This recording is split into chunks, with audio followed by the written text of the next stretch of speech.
If an AI writes a song, who actually owns the copyright? It's a huge question that pits artists against big tech. Today, we're going to break down the landmark court decision that could change the future of creativity as we know it. Yeah, that line pretty much gets right to the heart of it, doesn't it?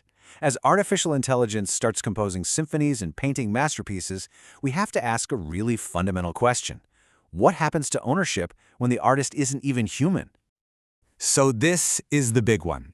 This is the central, legal, and creative question that artists, tech companies, and of course the courts are all wrestling with right now.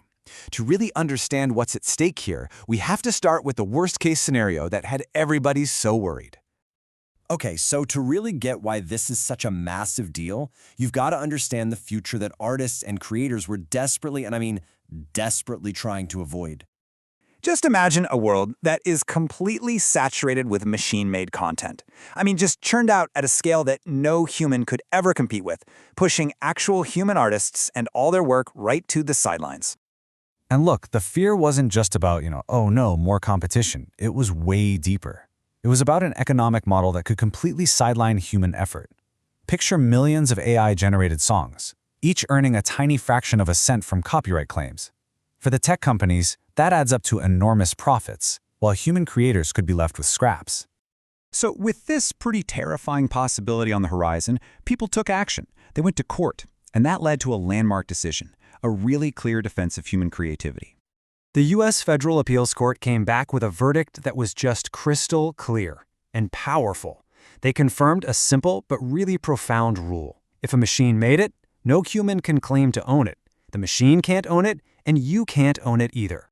Now, here's the thing you got to understand. This wasn't some radical new idea that came out of nowhere. It was really just an affirmation of a legal principle that's been on the books for decades. The Copyright Act of 1976 was always about protecting human creativity. The courts just applied that old rule to our new reality. So what does this mean in practice? It means any work made entirely by an AI, with no meaningful human direction, automatically enters the public domain. It belongs to everyone, and therefore to no one. You can use it, I can use it, anybody can. No permission needed, no payment required.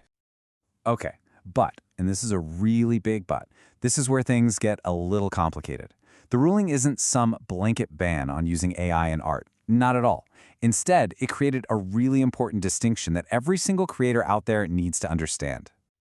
This slide right here, this is the absolute key to understanding the whole thing. On one side, you have AI as the creator. You give it a prompt, it spits out the work, and boom, that work is in the public domain. But on the other side, you have AI as a tool. Think of it like a super sophisticated paintbrush or a new kind of synthesizer. If a human is the one making the significant creative decisions, then yes, that work can be copyrighted. Everything now comes down to this one phrase. But what exactly counts as meaningful? Is it picking your favorite from 100 options the AI gave you? Is it heavily editing one of those options? That's where the lines start to get really blurry, and it's almost certainly where the next legal battles are going to be fought. Let's go back to music for a second. Using an AI tool to master your track or, say, clean up your vocals is perfectly fine for copyright. Why? Because the human is still the author. You wrote the melody, you wrote the lyrics. The AI is just helping you polish the final product. The creative spark, the core idea, that was all you.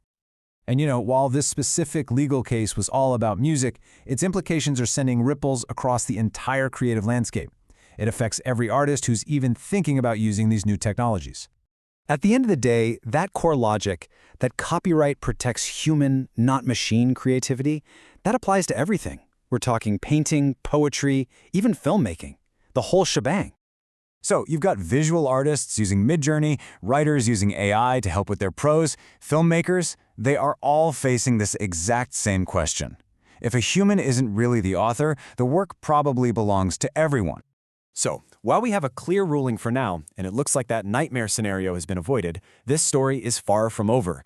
It leaves us with this one final critical question to think about. As this technology evolves at an absolutely incredible speed, can our laws possibly keep up?